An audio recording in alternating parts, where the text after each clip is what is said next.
Welcome to The Stacks, a podcast about books and the people who read them. I'm your host, Tracy Thomas, and today I am so happy to welcome to The Stacks Kaveh Akbar. Kaveh is a writer, poet, and educator, and his new book, Martyr, is also his debut novel. It's about a young Iranian man who is grappling with his family history, his own addiction, and his desire to have his life and death matter. I read and absolutely loved this novel, and I am so thrilled I get to talk with Kaveh today about his impulse to proselytize art in all of his work, how he researched for the book, and how writing a book of prose compared to his writing of poetry. There are no spoilers in today's episode. Remember, the Stacks Book Club pick for January is Erasure by Percival Everett, and we will be discussing that book with Zach Stafford on Wednesday, January 31st. Quick reminder, everything we talk about on each episode of The Stacks can be found in the link in the show notes. If you love this show and you want more of it, like access to the best bookish community on earth, okay, I might be biased, but it's true, you've got to join the Stacks Pack at patreon.com/thestacks. For just $5 a month, you get our fantastic reading tracker, which is only available until January 31st. You get access to our year-long reading challenge, bonus episodes, entry into the Stacks Pack, amazing Discord, and you can come to our monthly virtual book club meetups. It's a great space to let your reading life flourish alongside other readers and lovers of this show. Plus, and this might be me burying the lead, but by joining the Stacks Pack, you make it possible for me to make this show every single week. So please head to patreon.com/thestacks and join us. Shout out to our newest members of the Stacks Pack, Jessica Gwynn, Amy, Allison Greenhouse, Christiana Rodriguez, Adrian Davenport, Lauren Rhodes, Lamont Jones, and Lydia LP. Thank you all so much for joining the Stacks Pack, and thank you to the entire Stacks Pack. Okay, now it's time for my conversation with Kaveh Akbar.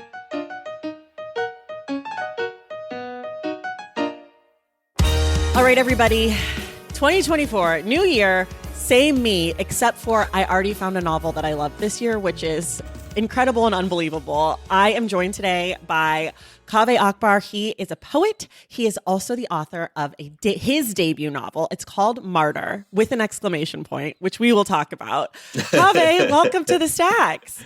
Thank you so much, Tracy. It's a sincere honor to be here. I'm so happy to be here.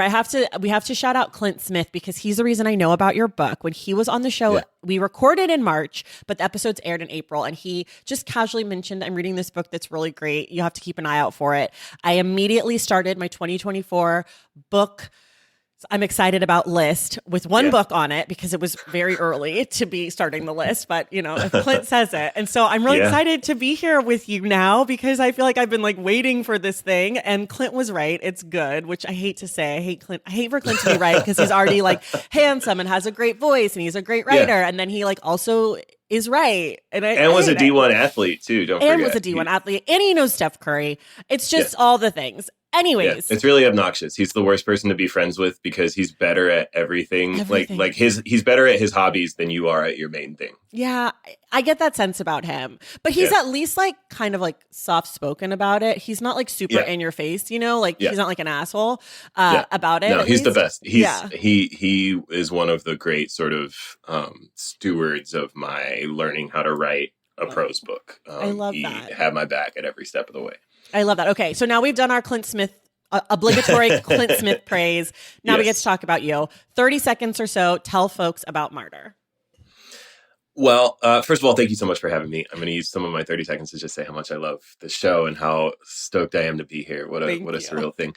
Martyr is the story of a young man named Cyrus Shams, who is an Iranian immigrant to America. He's orphaned. He's newly in recovery. And he doesn't feel particularly attached to being alive. And he is kind of obsessed with this idea that the thing that he can offer the world is a meaningful death. And he's trying to figure out how to make a meaningful death count. And he hears about this artist who's performing her own dying in the Brooklyn Museum in New York. And so he goes to interview this artist for this project that he's doing around secular martyrdom. And in the course of this journey and these conversations, his whole life begins to flip upside down, and there are, and things get zany from there. Things happen. I should say to everyone, you can listen to this episode. We are not going to spoil.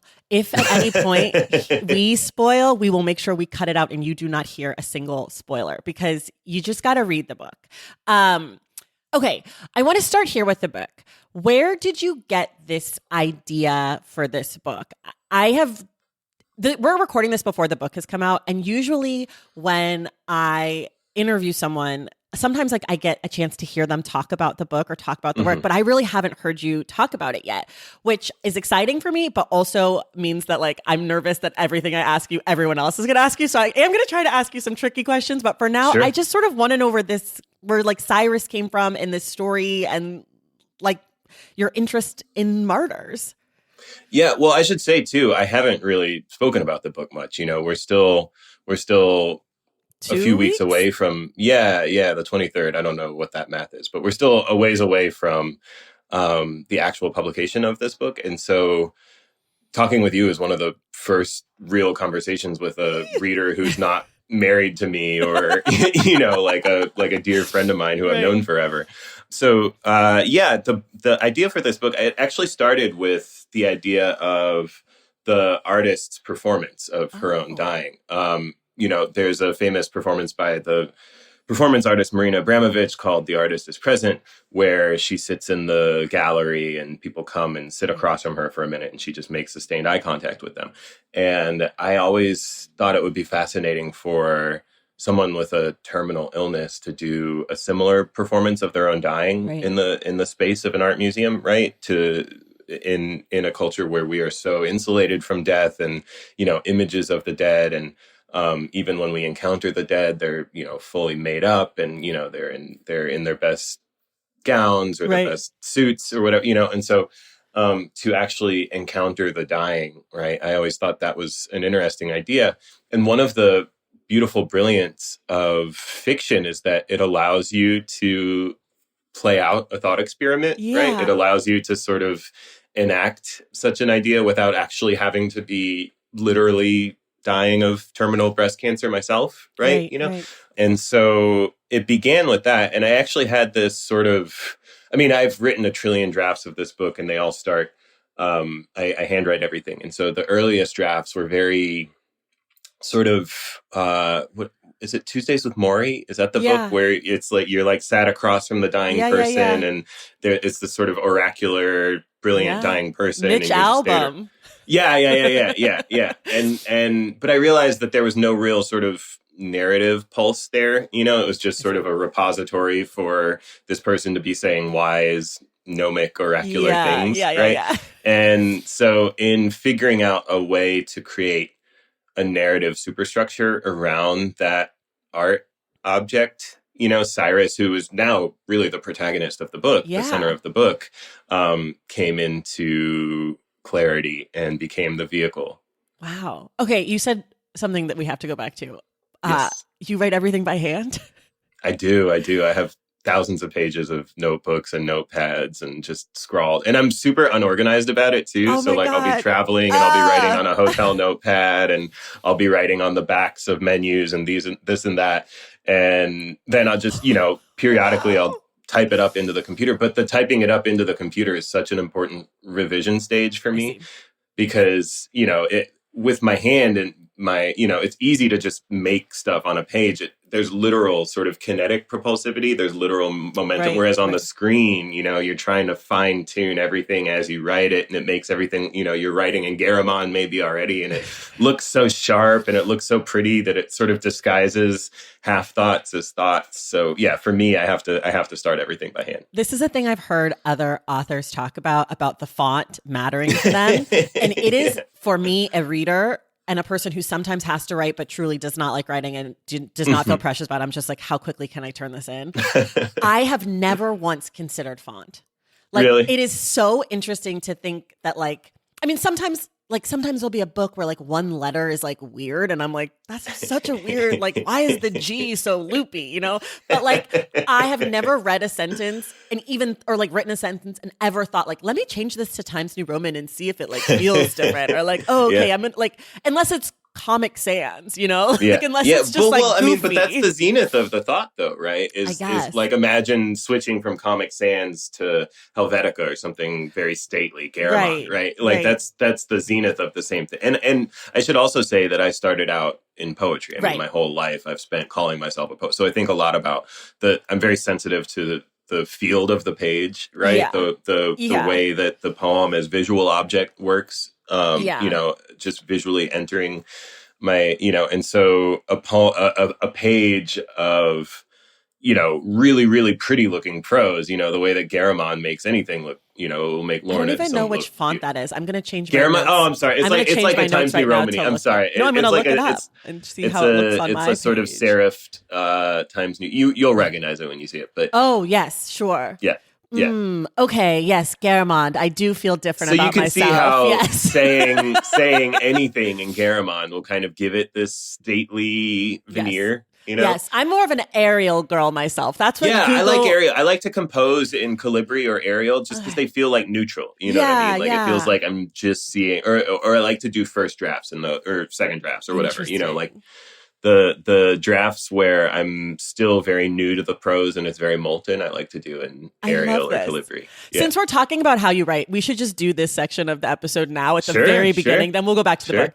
Sure. When you're writing on paper and you're not just like out at a hotel or like somewhere doing on scraps, like if you're sitting down to write, is it a notepad? My sister-in-law is a professor. She works on her dissertation. Sometimes she gets giant poster boards and writes on like, that's cool. She's very small. And so she'll like get on top of the poster board and like crouch down like on the ground and like write I love on that, it. Though. Yeah. I'm like, so she just does it sometimes if she feels stuck. She'll like get a big piece of paper, like a big piece of butcher paper or something. So I'm wondering, are you using lined paper? Is it in a journal? Is it a notepad? I'm a yellow legal girly myself. I love a yellow legal pad. Okay, that's my place. Yeah. I love a yellow legal pad. That's kind of my platonic ideal writing surface. But I will say I often default to ye old notebook because like a Moleskine moment or like a composition. Yeah, I don't need to be so precious as a you know, any old, you know, like notebook. you get a lot of notebooks traveling around and going to universities and stuff like this. And so any old, you know, I like the ones with the dots, you know, instead of the lines, you know, that like are more grids. Yeah, like the dot grids. Yeah, I like those. I like those too. But yeah, I like a yellow legal pad just because, again, it feels so low stakes. Like it feels almost like the paper of a rough draft. You know what I mean? Like it's like you just flip and it's so easy to tear stuff out too, right? The problem is that I often, you know, just toss it back in my backpack or whatever, and then the pages will tear out and get all out of order. And sometimes I'll lose a page or lose a couple pages, and then I'll be heartbroken. That's the worst. But a lot of Martyr was written on yellow legal pads. I have a whole and the book is yellow now, and the book is yellow. It persisted. Yeah, they intuited that through the language. Do you snack or beverage while you write? And when do you write? Yeah, I have an IV drip of coffee going at any given moment. And how do you take your coffee? Well, great question. I love this podcast. This is going great. I don't know if the listeners are pretty. They're gonna love this. They always love when we get into the weeds on. Like I'm like, we're gonna talk about this, and then all of a sudden I get all these messages about how weird shit got. Usually we get weird later, but I'm vibing. Sure, no, this is perfect. This is perfect. Are you a coffee? Is that what you're drinking? I'm a tea girly. I take my black tea with milk and sugar. Like milk and sugar. Yeah, very British. Yeah, both. And a lot of both. Half and half, honestly. Let's be real. It's not milk, it's half I love it. I love it. So I sort of trained myself to take my coffee black so that in the absence of additives, I would still enjoy it, you know? But when I'm feeling fancy, I do like a little bit of like oat milk or whatever's around, you know, oat milk or whatever's in the house just to sort of set it off and feel nice about myself. Yeah. Any snacks? I'm not a big snacker. I'm not a big... Oh, right. You're friends with Clint. I should have fucking known. You people don't eat. The Clint community does not eat. I tend to write in the mornings, and the food tends to be the demarcator of when I'm done writing and can begin like answering emails or, you know, being the sort of person who manages a life that I get to be an artist in, you know. Because you're a professor also, right? Yeah. Right. Of creative writing. Yeah, I teach at the University of Iowa. And so usually I spend my mornings into the early afternoon on whatever creative thing I'm working on. And then I shift around noon or 1 or 2 into answering emails, working on class stuff, etc. Can I ask a question? I've always been really curious about people who teach writing as they write a book. Yeah. Do your students and their work ever get in your way?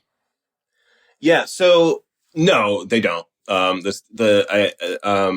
not in the nicest way if your students are listening. No. I don't want you to feel like you have to defend their work. No. I mean, my answer is that, so like when I was writing Martyr, I was on this sort of force feed narrative diet. So I was reading 2 novels a week and watching a movie a day just to just dump narrative into myself. Right.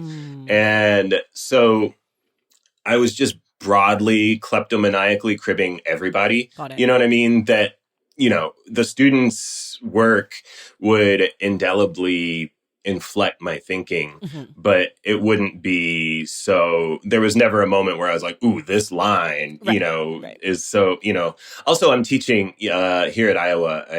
Last year, I've only been here at Iowa for a year and a half, and I've taught a lot of undergraduate courses, right? And I've been lucky that I've been able to teach mostly literature undergraduate courses. So I've been teaching, poetry of antiquity and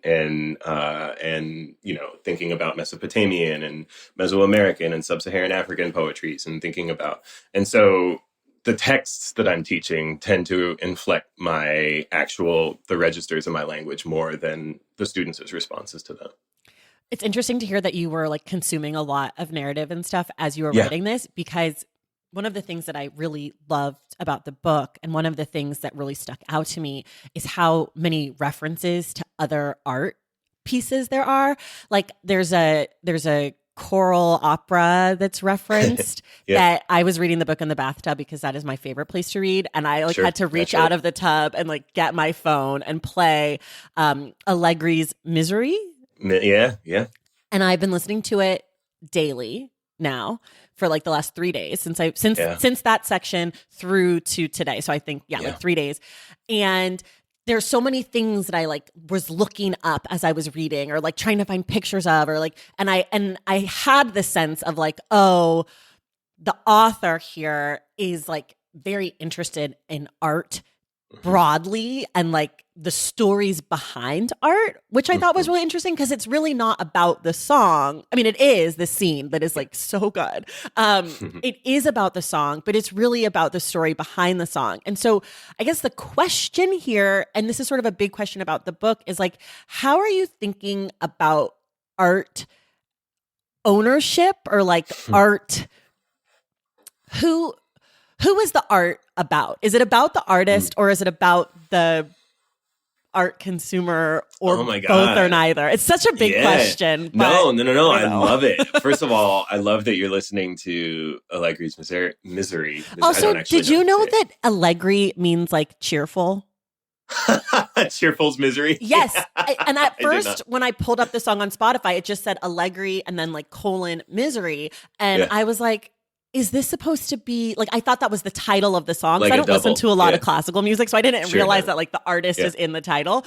And then I looked it up and I was like, oh, that's the guy's name. But that's so interesting because obviously misery is sad, and allegri in Italian means cheerful. And I only know that because in ballet you do a petit allegro, which is a fast dance, fast feet kind of thing. Anyways, sorry, I've always been fascinated by that piece and the story behind it, which is well, we'll save it. You have to read the book. Yeah, we'll save it. It's so good. The way it comes up in the book is so good. I don't want anybody to know anything. It's funny because it's a true historical story, but it is a little spoiler adjacent. Yeah. But yeah, so it has always felt incumbent on me to proselytize the art that I love when I love it. You know what I mean? In the same way that if you have a Kit Kat and you're with 3 friends, you're not going to eat the entire Kit Kat bar by yourself. You know what I'm saying? We're different. We're different. I'm not sharing that Kit Kat. Well, okay. I would. There's also this thing in Persian culture called taraf, which is this elaborate etiquette dance where you come over to my house and I say, Tracy, do you want some tea? And you say, no, I couldn't. And I say, no, please, please, please. So I pour you a cup of tea. And then I bring out a bowl of fruit and I say, hey, Tracy, do you want some, you want an apple? And you're like, no, I couldn't, and I'm like, yes. And like the old joke is that two Iranian men can never get on an elevator because they'll keep saying, no, That's after you, book. no, after you. Yeah, I put it in the book. Yeah, after you. And then, and then the elevator doors will just open and close. Right. But I think that there's some of that in the way that I love art too, is like, I love it. The things that I like, I really become obsessive about and really, really love. And then immediately it becomes urgent that I, push that outwards and that I, get because it adds so much value and texture and meaning and joy to my life that I want the people that I love to be the beneficiaries of that. But it can be suffocating, right? And it can be exhausting. My spouse has dealt with me for, a decade now of like being like, you're going to love this movie. And then just like hawkishly watching them as they watch it, which is the most obnoxious thing. I can relate to this. This is how this podcast started. Yeah, I know. That's what I'm saying. We have these important simpaticos. We're of the same tribe. Yeah. And so inevitably that's going to come into the art that I make too. I'm never not thinking about Allegri's Misery, just as I'm never not thinking about EPMD's Strictly Business, just as I'm never not thinking about any of the other art pieces discussed in the book, right? Just as I'm never, and so Bruegel's Fall of Icarus plays prominently in the book, right? Bruegel's Landscape of the Fall of Icarus. And so getting to make characters nerd out about this stuff in ways that feel germane to the narrative is thrilling, right? Again, it's you get to just have and instead of having to exhaustively write, a 10,000 word essay for Art Forum about why I feel so moved by this piece of art or whatever, I can just think 500 excited words about it without exhaustively sort of researching every provenance, right? And just be a more authentic representation of how that effusion actually feels in my own brain. So fiction is a delicious sandbox. It's a wonderful place to play in that specific way. Did you like writing a narrative? I mean, you're a poet, and I know another poet who's working on his first novel, and he's saying like that it's exciting, but also it's hard because it's really different. It's incredibly hard. I mean, that's why I was on this narrative diet, right? Because I didn't want to presume, the hubris of just saying because I've studied poetry my whole life, I would immediately know how to write a novel. And in fact, I think poems are closer to dance or statuary than they are to narrative fiction, at least lyric poetry. And I think that in terms of the crossover, for me anyways, there was so much just architectonically that I had to learn, I knew how to say wise seeming things, or have like characters say wise seeming things to each other, but explaining how they moved through doorways and how they got on a plane to the city where they would have this conversation, or why they were sat at a table and what the table looked like. And, like these sorts of things are the crisis of narrative. Right. And I had there was nothing in my education that ever trained me to do any of that in a way that felt organic and not, and oh, by the way, he got the money because blah, blah, blah, blah, blah, and that's how he bought the plane ticket. And then he got, you know what I mean? Like to actually seamlessly blended in with the narrative is not something that came naturally to me at all. So, that's how I could just watch any old movie on Netflix. I mean, it could be Pineapple Express or whatever. And I was still learning like how you get characters through the beats of a narrative, right? How you get people through doorways and into conversations and stuff and what they're doing with their hands while they talk, etc. So I follow you on Instagram. And I was snooping. Cool. I was snooping as one does. And I also love the acknowledgments of the book. And there is a person who is the first person you thank, which is Tommy Orange, author of There and the forthcoming The Wandering Stars. Yeah, you should have him on. The Wandering Stars I want is to. so We're good. both from Oakland. I've been trying to get him to want to be friends with me forever. It's such a natural thing. It's going to happen. This is my 100%. year. When I started the show, the year I started the show, 2018 is when There came out. And so I didn't really have a lot of people on the show because people were like, who the fuck is that girl? But now I'm like 5 years later, 6 years later, I'm like, Tommy Orange, it's 300 gonna happen episodes in. I actually think he went to middle school with my brother. No way. Yeah, my brother was like, I think I know that guy. Anyways, I'm sort of curious about that relationship. I saw on your Instagram that you guys met once and then you met again recently for the first time, but you guys like have a daily writing group or something. You're like in constant contact. I know you share an editor. I didn't figure that out. Yeah. What is that relationship like? Like, I just am such a fan of his. And me too. And there are things in your book that I was like, oh, even before I saw that, I was like, oh, this does have Tommy Orange vibes because there's like all these different characters and they all have their different perspectives. And I knew that your book was published by Knopf. So I knew that like there was a chance, your novel feels very Knopf. I don't know what that means, but like it does feel Knopf to me. Yeah, it's high praise. I couldn't articulate what that means, but like as I was reading it, I was like, this book is at the exact right place that it should be at. But I'm just curious about how you and Tommy work together and like what that relationship looks like. Yeah. So he's he calls it the band. We're bandmates. Oh. And every Friday we do band practice where we swap pages we just swapped pages, a couple days ago, but, we've sent each other Friday pages for years, I think since 2018. Wow. And that is how these novels came to be. He wrote Wandering Stars and I wrote Martyr. Over the course of these Friday pages, I was teaching at Purdue University at the time. And in 2018, he came as a visiting writer and, he was actually brought by someone else. I didn't bring him. And I was like in charge of driving him around. Oh. And, and as soon as he saw me, he ran up to me. Like he was like surrounded by, a throng. By this point, like there had kind of hit a little bit, and so he was surrounded by like a throng of acolytes. But as soon as he saw me, he literally like bounded down the sidewalk towards me. And he had a copy of my very first chapbook, not even my first book, but like my first chapbook of poems. And he was like, "You're one of my favorite poets," and I'm not sharing this to like gas myself, but it just like immediate, so cool. Like what just could like be connection. more, I know, like what could be more endearing, like what could be more, and and I'm like, "You're Tommy Orange," Tommy Orange. You know what I mean? Yeah. And so we were driving around, and at some point he told me that while I was driving him, he told me that he had just gotten to sit in on a Simpsons table read in California, like the actors doing a table read of a new episode. Yeah, and I love, like, The Simpsons is like there's a Lisa chapter Simpson in the book. is in the book. Yeah, there's a Lisa Simpson chapter in the book. And The Simpsons is like a huge thing for me. And just unconsciously under my breath, I was like, "Oh, fuck you!" Like I was just like I was like just like in that way that it wasn't like animosity, but it was just like I was so jealous, yet that I couldn't be the good sort of ambassador of the university. And he thought that was the funniest thing, and he like lost his mind laughing. And then we started talking like real people, and then. He wrote a poem that night and sent it to me. And so I wrote a poem once I got his poem and sent it to him. And then he was like, "All right, when are we doing the next one?"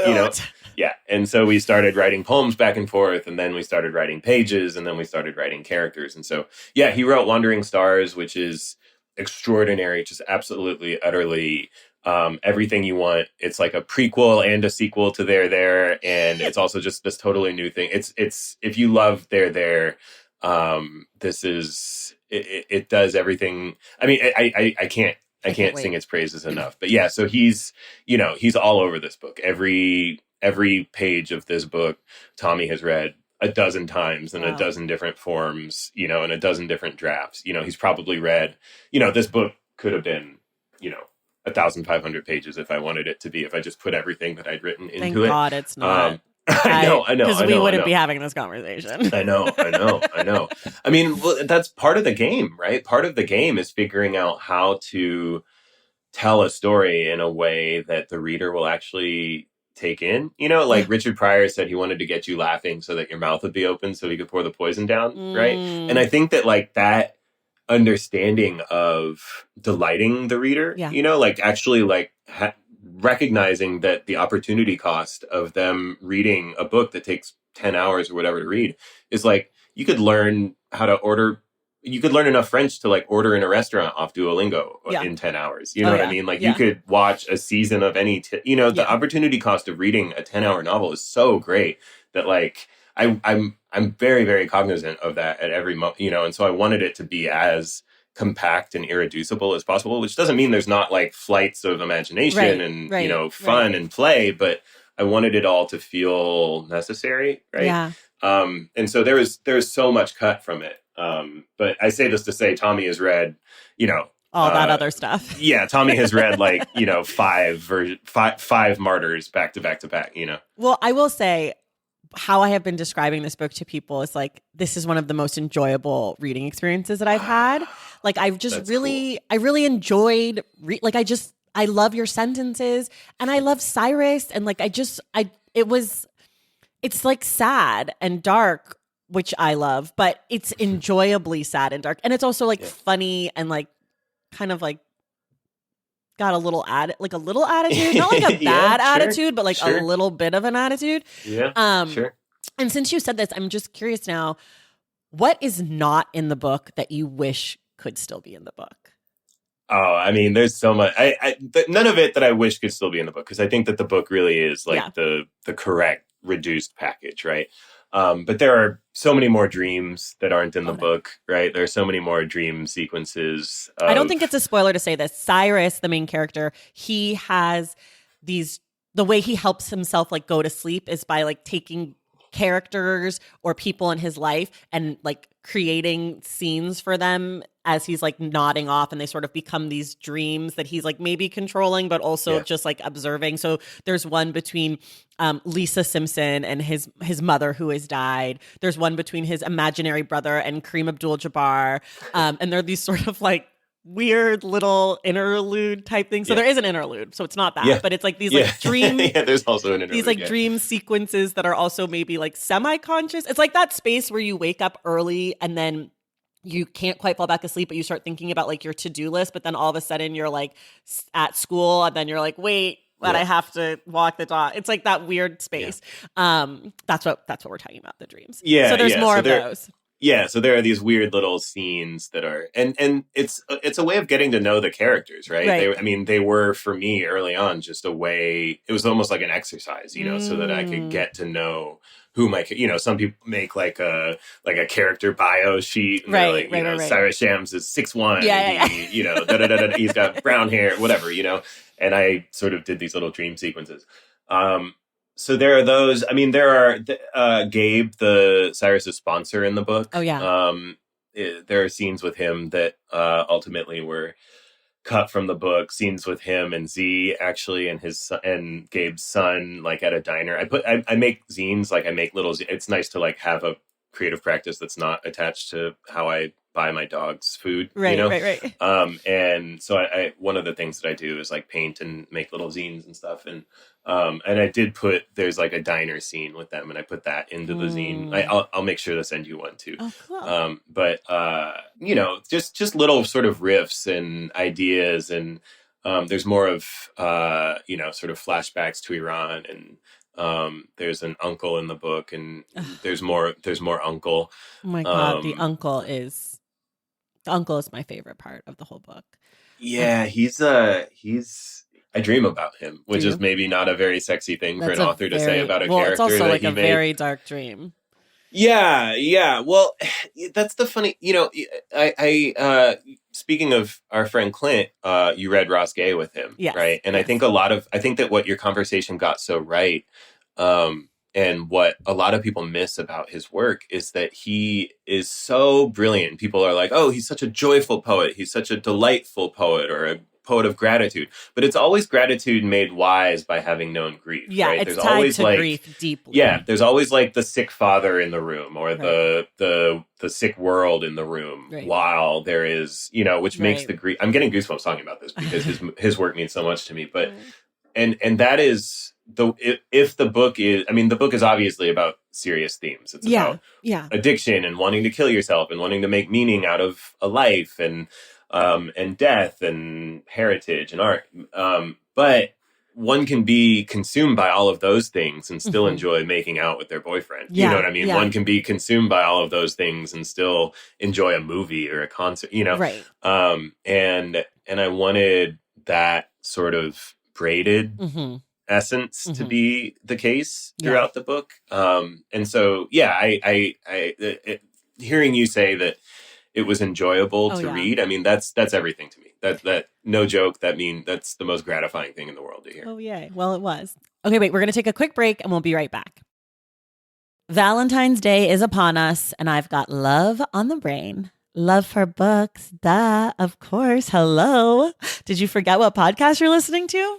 I love bringing you all great reads, exclusive author interviews, and behind the scenes book gossip. But I can only do that with your support over on Patreon and Substack.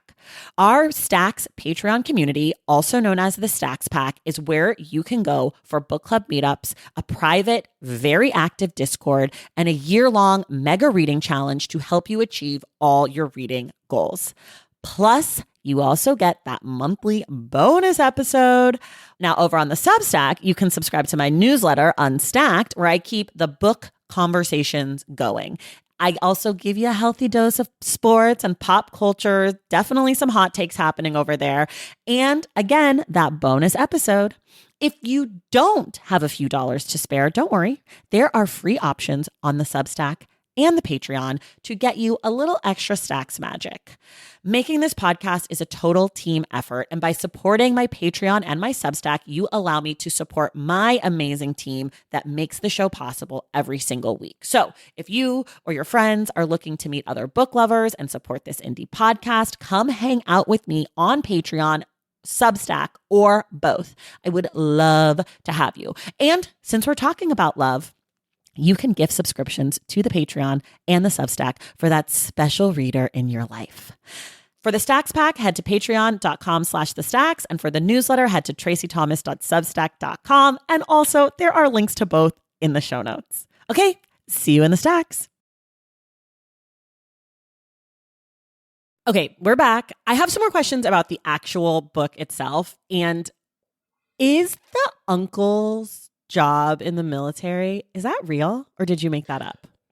So the uncle's job in the military in the Iran-Iraq War was, in the book, his job is to ride around the fields after the battles have been fought, right? He goes out at night wearing a big cloak with a flashlight under his face on top of a horse.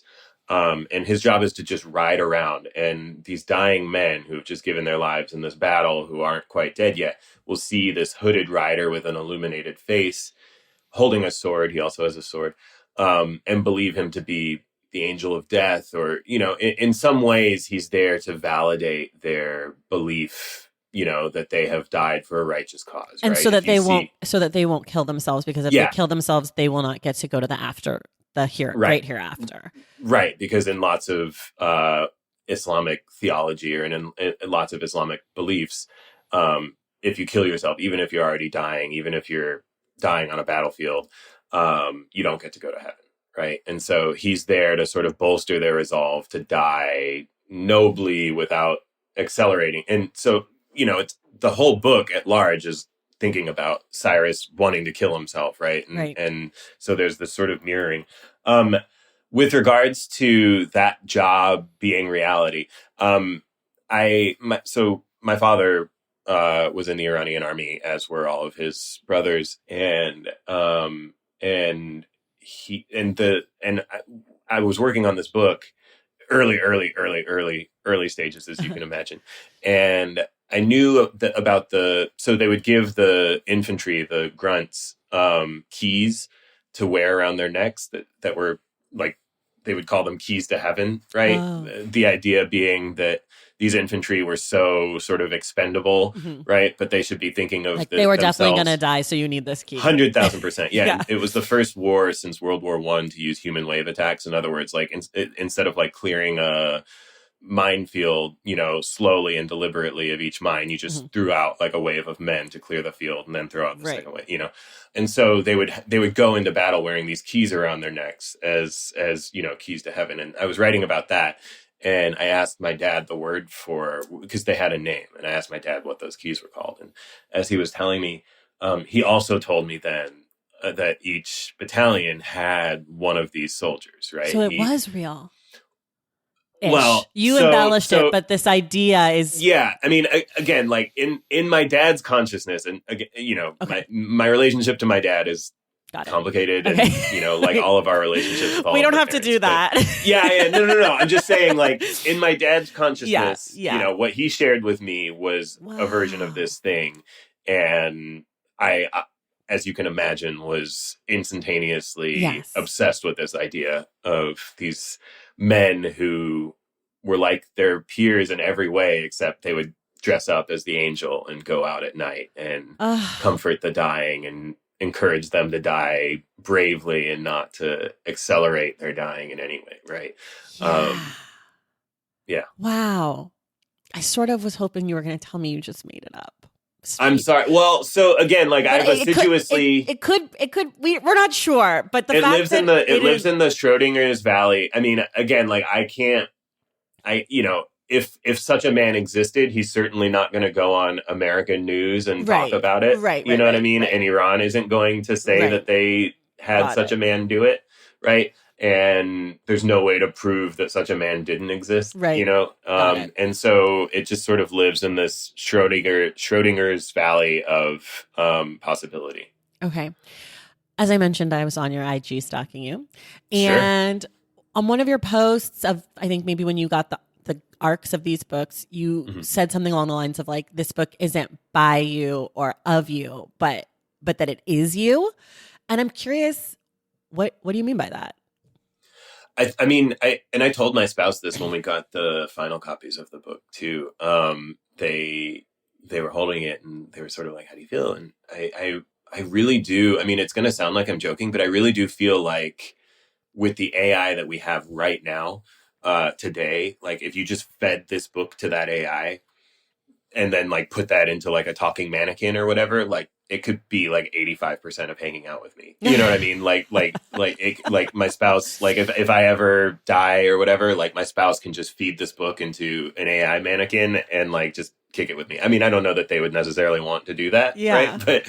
But it feels like, you know, like what your thumbprint is to your hand, like this is like a brain print. You know what I mean? Like it just like, and it's such an uncanny way of talking about it. You know, I am in recovery, and I'm a sober person. I've been in recovery for a decade. And, in my particular vein of recovery, they mark significant intervals of sobriety with, chips. Yeah. And I remember holding my 1 year chip when I got it. And that feeling is almost like indistinguishable from holding the finished final copy of my book, right? It's just like, it's not this like creative epic of my, like EPOCH, not EPIC.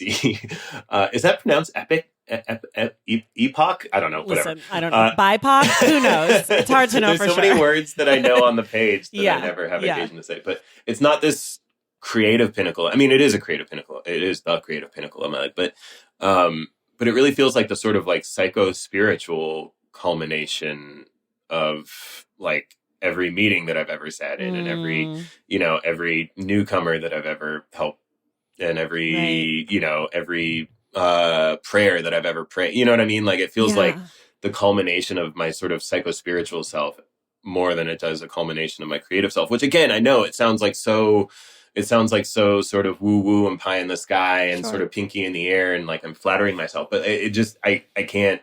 Right. And I think that was like the sentiment of the Instagram that sounds like corny or whatever, but like it really, I can't say it any other way. Like that's what it feels like to me. It's just like, here is my heart. Maybe it'll fit in your chest, you know? Yeah. I feel like some of the marketing copy that I got on this book, which I never read, but sometimes I'll go back afterwards. I hate it. I hate it. Yeah, I do the same. I do the exact same thing. Because it's a lie. It's sometimes it's such a lie that it will fuck up my entire reading experience. Yeah. And with this one, I knew I was going to read it because of Clint. So I was like, well, I don't like when they sent it over. I was like, yeah, just send the book. Sure, sounds great. That's sweet. But I never really ask novelists about this, but it's only because they put it in there. They call this an autobiographical novel. But do you feel like it is one? They call it? Yeah, I didn't know that they did that. I didn't know that they did that. Is it? I mean, I believe you. Listen, I believe you. I mean, saw that, and I was like, I read it after I read the book, and I was like, well, do you feel that it's that?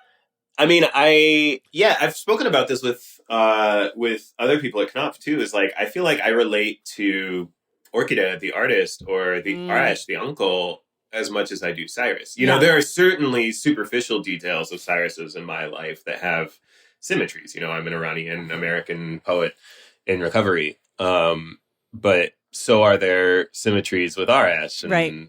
Orchida and Ali, his father, and, you know.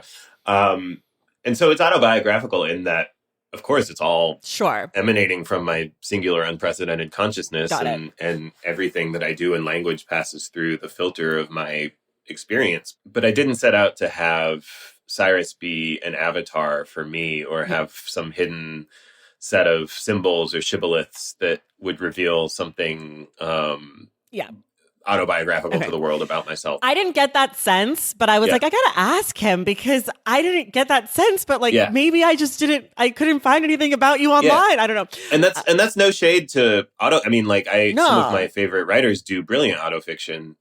But I don't think that's what this is. Okay, that's not what I thought either. Okay, speaking of real life things that are in this book, there is a plane crash that is, this is not a spoiler, very early on. And it is a real plane crash that happened in 1988. The United States accidentally murdered hundreds of people by shooting down an Iranian plane. Flight 655? Yeah. 655? Flight 655. Iran Air Flight 655. And I wanted to know why you wanted to talk about that in the book. And also, and this is like really small, you talk about the meals that were served and what was in the flight catalog. Did you actually look that up and find? I did. Okay. It was so specific that I was like, either this guy is crazy and just made up the most specific details ever, or he researched the shit out of this. So you researched it. But why did you want to talk about this flight?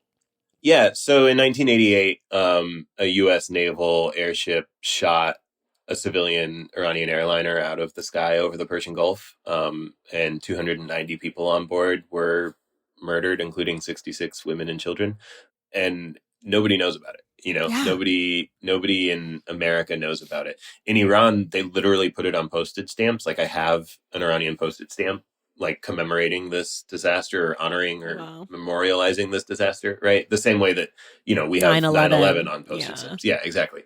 And if it were the other way around, like, imagine if Iran shot a U.S. airplane, you know, Iran would have been turned to glass. You know what I mean? Like, and it's like the imprecision of American justice is a given, right? Like the naval airship said they thought it was a military plane and it was flying too close to them, and you know there's nothing about its behavior or its, you know, communications that said it was it was a civilian airliner flying on a civilian air path, right?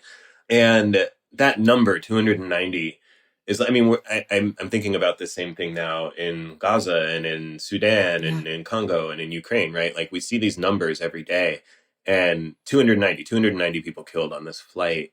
If it was 291 or if it was 289, my brain wouldn't really be able to register the difference. You know, like, they're both sort of like middle large numbers. It's more than 5, but it's less than 50,000, right? You know, like,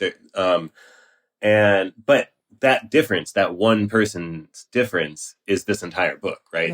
These generations and generations of people, and also like associates of those people. You know, Z is a character in this book whose life is indelibly inflected by this one person's death on that flight, right?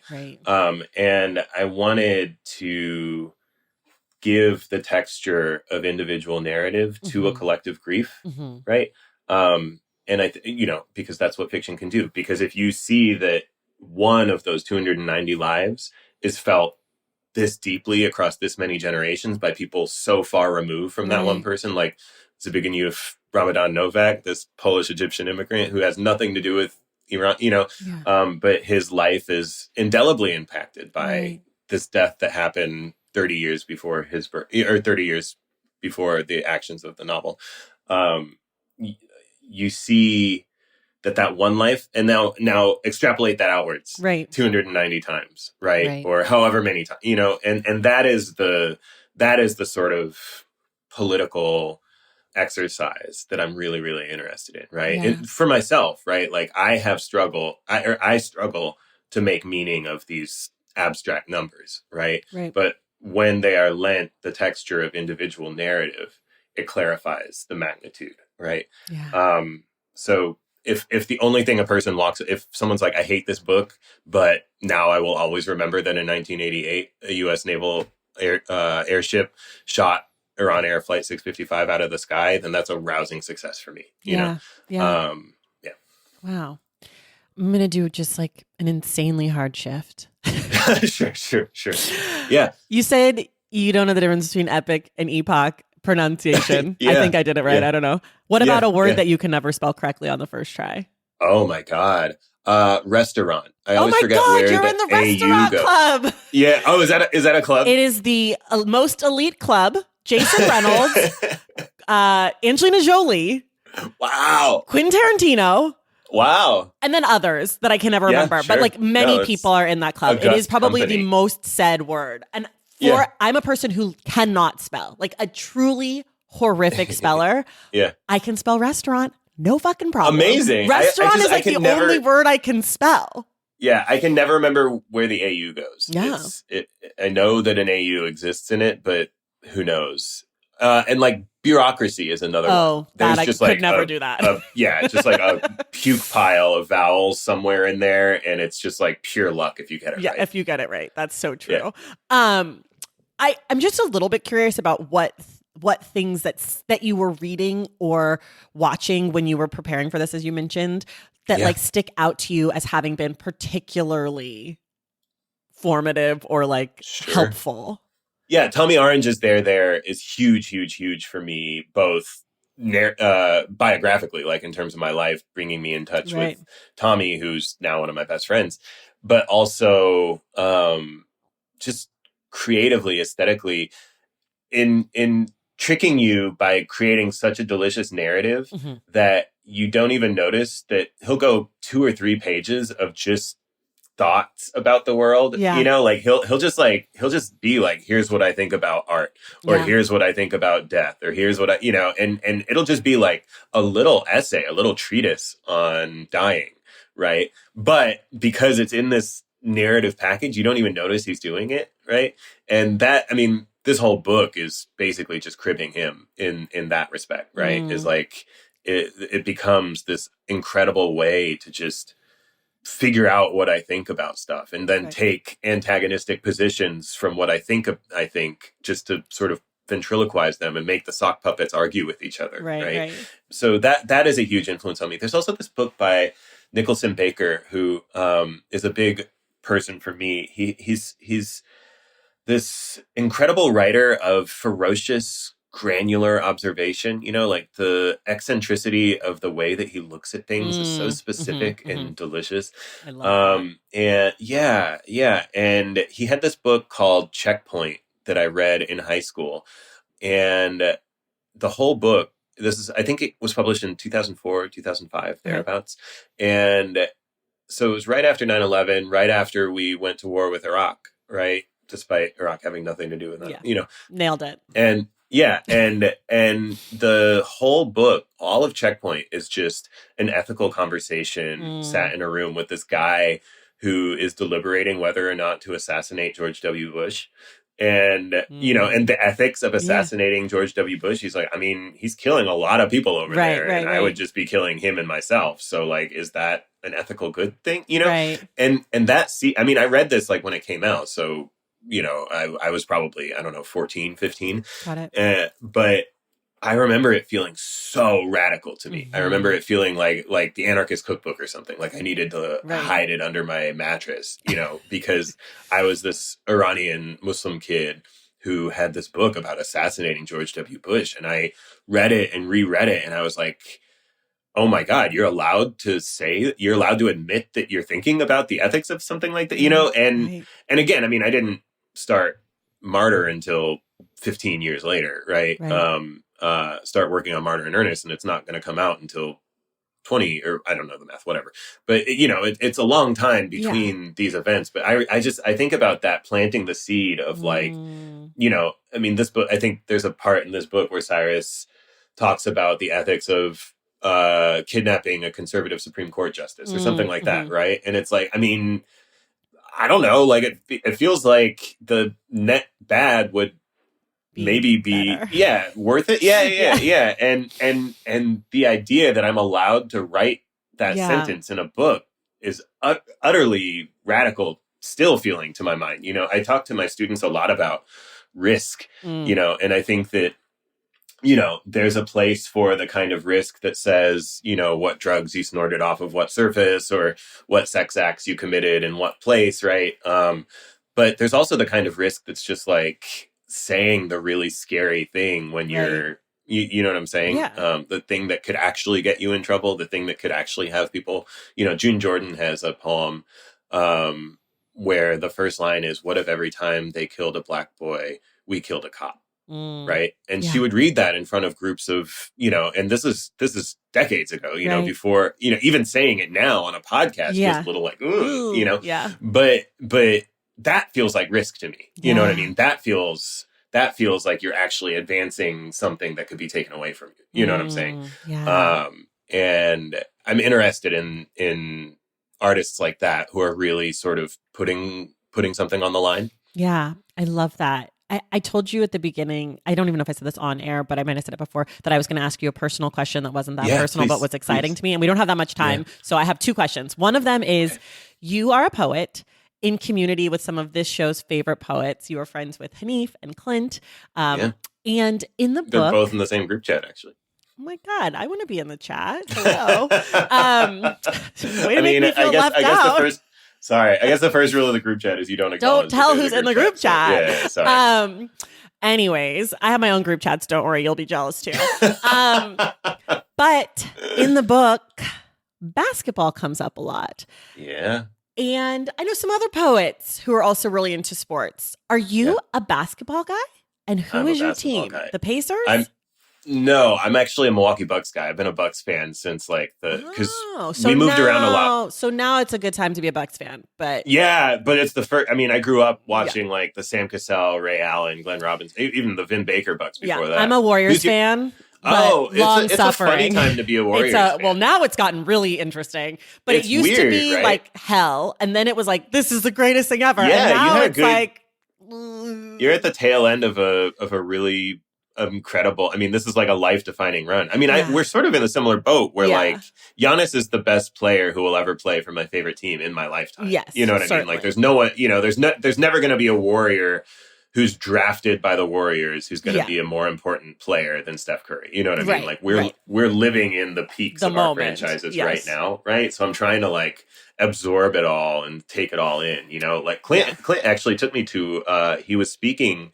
This was the last like public thing that I did before the quarantine. But it was that Bucks season. He took me to, he was speaking to the team for, I know. This is what I'm saying. He's the worst. He's like, it's like I'll be like, like this place said something about my book. And he's like, cool, I was hanging out with Giannis today. Actually, literally the other day, I was talking about American Fiction and like how excited I was to see it. This was a couple of weeks ago, and he was like, "Oh yeah, cool. No, I just did this thing with Jeffrey Wright. I just did this event with the star of the film. Yeah, right? I fucking saw that. But it was literally like I was talking about it like that, and then he sent me the like, picture. By the way, yeah. But he took me to a Kings Bucks game, and because he was the guest, we got to sit like literally like feet on the hardwood. Oh my gosh! And it was like the coolest experience. I mean, I've been to a lot of Bucks games now, but never like where, you know, Chris Middleton is like 2 feet in front of me. You know what I mean? Yeah. It's a tough time to be a Warriors fan for sure. But I just love that there's like this poet basketball contingency. And I'm like, I found my people. Because I'm not into poetry, but I am into basketball. And I'm like, okay, I have something to talk to you all about. Like Vivian Lee is a really, really wonderful editor for Little Brown, who's also like in our, you know, and she's a huge Clippers fan. Vivian Lee is also the lead actress in my favorite film, Gone with the Wind. So don't get me excited by saying Vivian Lee and then tell me about an editor. I didn't even think about that. I'm sure that I've never even made that connection. Hers is L.I., but yeah. Oh, okay. Yeah. Nabila Lovelace is a really, really wonderful poet who's also like a basketball fan. Joy Priest is a wonderful poet and then Natalie Diaz, everyone knows. Of course. How are you feeling about Draymond right now? You know, I have a lot of really complicated feelings about it because I'm having a lot of issues. I really hate Adam Silver. I think he's a terrible commissioner, and I think he's like a spineless human. And the whole punishment of this whole thing and like the arbitrariness between the Ja Morant and the Draymond thing. Oh my God, the Ja thing. Oh my God. I like wanted to cry last night when he injury. tore his He should labrum. sue them and be like, you guys fucking owe me for those 25 fucking games. And for my body for being like weaker because I haven't been playing. And then I come back out and I give you like 8 incredible games and then I get hurt all off some shit that I did that was fully legal on my social media outside of work. Well, and the hilarious thing is like if he was like an NFL player being like, look at my gun closet, here are 27 AK-47s or some shit, you know. Well, I think I think he would have had to be a white player. I think the whole point is that he's a black player.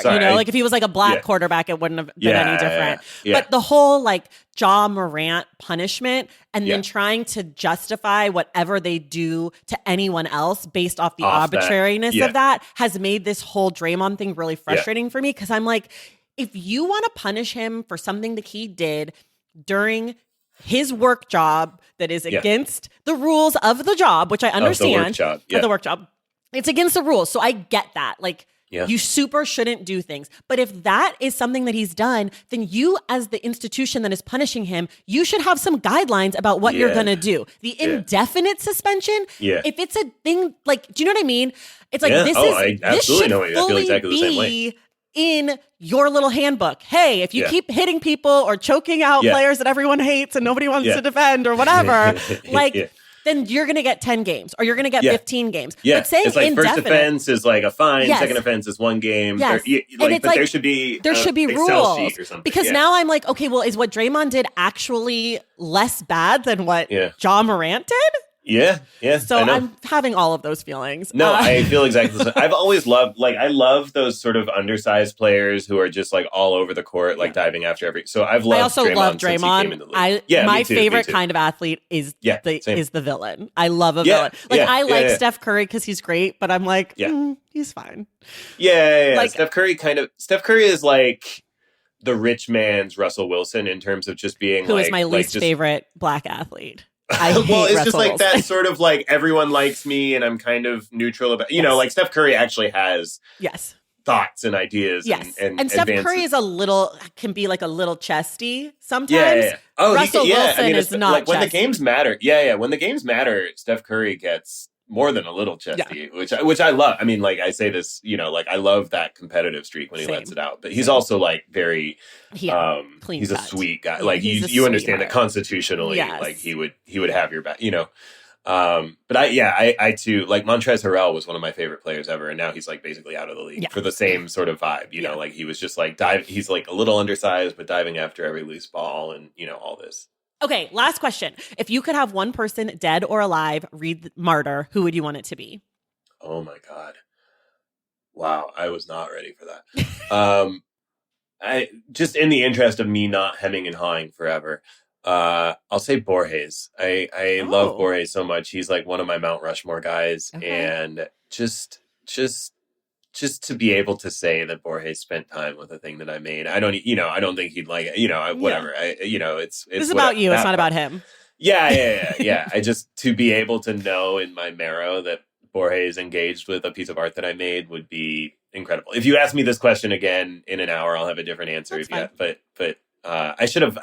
I didn't think about this. No, I'm glad that you didn't. At all. We got an authentic, unprepared answer. Yeah. But I think it would be cool. Everyone, that's it for us today. Martyr by Kaveh Akbar. You can get it wherever you get your books. I read the book, but I am told the audiobook is fucking fantastic. A friend of mine, Rosman from the Stacks Pack, read it, loved it, said it was so well done. So if you're an audiobook person, I will give it my official, unofficial stamp of approval because I haven't listened. But the book is so good. I can't imagine it wouldn't be great. You can get it. The book is out now as you're listening to this. It came out yesterday as you're listening to this. So go get it. Let's get this book on all the lists and everything. I have no doubt we will be talking about it all year long. So thank you so much, Kaveh. Thank you so much, Tracy. This was so much fun. And everyone else, we will see you in the stacks.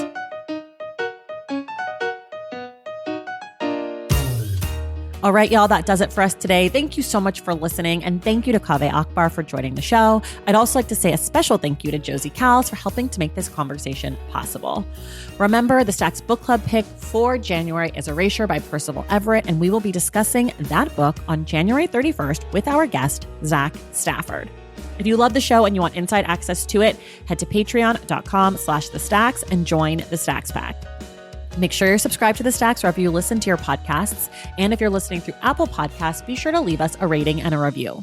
For more from The Stacks, follow us on social media at The Stacks Pod on Instagram, Threads, and TikTok, and at The Stacks Pod _ on Twitter. And check out our website, thestackspodcast.com. This episode of The Stacks was edited by Christian Duenas with production assistance from Lauren Tyree. Our graphic designer is Robin McCrite, and our theme music is from Tigirigis. The Stacks is created and produced by me, Tracy Thomas.